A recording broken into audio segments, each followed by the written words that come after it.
O primeiro passo para resolver o problema é determinar quantas incógnitas, ou seja, forças, cada reação gera.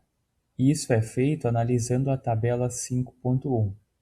O rolete, que está presente no ponto A, gera uma incógnita. A reação é uma força que atua perpendicularmente à superfície no ponto de contato.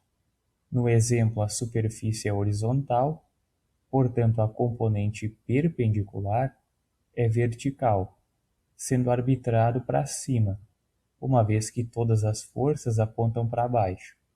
No ponto B, há um pino liso ou dobradiça, gerando duas incógnitas, e as reações são as duas componentes da força resultante, ou a intensidade e a direção com ângulo φ da resultante.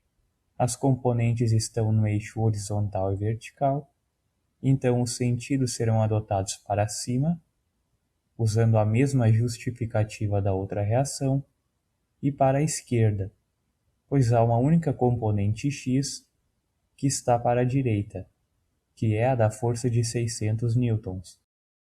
Então, decompondo a força de 600 newtons, observando que o vetor e suas componentes formam um triângulo retângulo, na componente em que o ângulo está colado, usa-se o cosseno, e o seno na componente oposta ao ângulo, tem-se a componente x da força de 600 newtons, com sinal positivo porque aponta para a direita, sendo esse o sentido positivo no eixo horizontal, e que corresponde ao módulo da força, que é de 600 newtons, sendo a hipotenusa do triângulo retângulo, vezes o cosseno de 45 graus.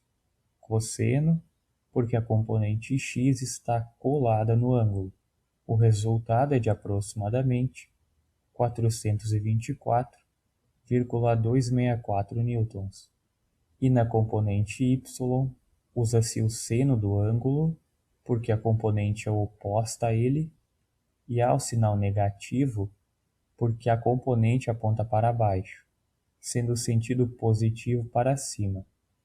O resultado é aproximadamente menos 424,264 newtons. Então, nomeando as forças de reação de acordo com o ponto em que estão na figura, tem-se o diagrama de corpo livre com a reação vertical em A, chamada de AY, e para cima, e as reações Bx para a esquerda e By para cima no ponto B. Com o diagrama de corpo livre, basta aplicar as equações de equilíbrio de forças, que estão na equação 5.2. O somatório das forças no eixo x tem que ser igual a zero. As duas forças no eixo x são a componente da força de 600 newtons e a reação Bx, sendo que Bx recebe o sinal negativo porque aponta para a esquerda. Então Bx tem o mesmo valor que a componente x da força de 600 newtons, então é aproximadamente 424,264 newtons. Observe que o sinal positivo indica que o sentido arbitrado está correto, neste caso Bx para a esquerda. Não é possível aplicar ainda a condição de equilíbrio no eixo y, porque há duas variáveis, AY e BY, então será aplicado o momento no ponto B, considerando o sentido positivo de rotação como anti-horário.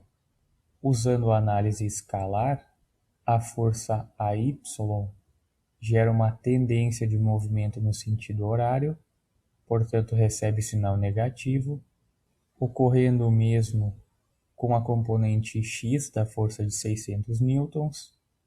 A componente y da força de 600 newtons provoca uma tendência de giro no sentido anti-horário, por isso recebe o sinal positivo, assim como a contribuição da força de 100 newtons.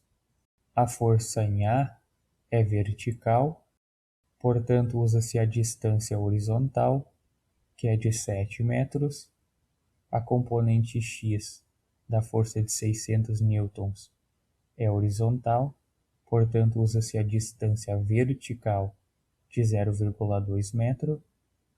Na componente y, usa-se a distância horizontal de 5 metros. E na força de 100 newtons, que também é vertical, usa-se a distância de 2 metros, que é a distância horizontal. Então, tem-se apenas a variável AY, que é a força no ponto A, e que vale aproximadamente 319,5 newtons. Agora resta apenas uma variável no eixo y, a força BY, que é obtida aplicando-se a condição de equilíbrio nesse eixo. O somatório das forças é igual a zero, e que resulta em aproximadamente 404,77 newtons. Novamente, o sinal positivo indica que o sentido arbitrado está correto.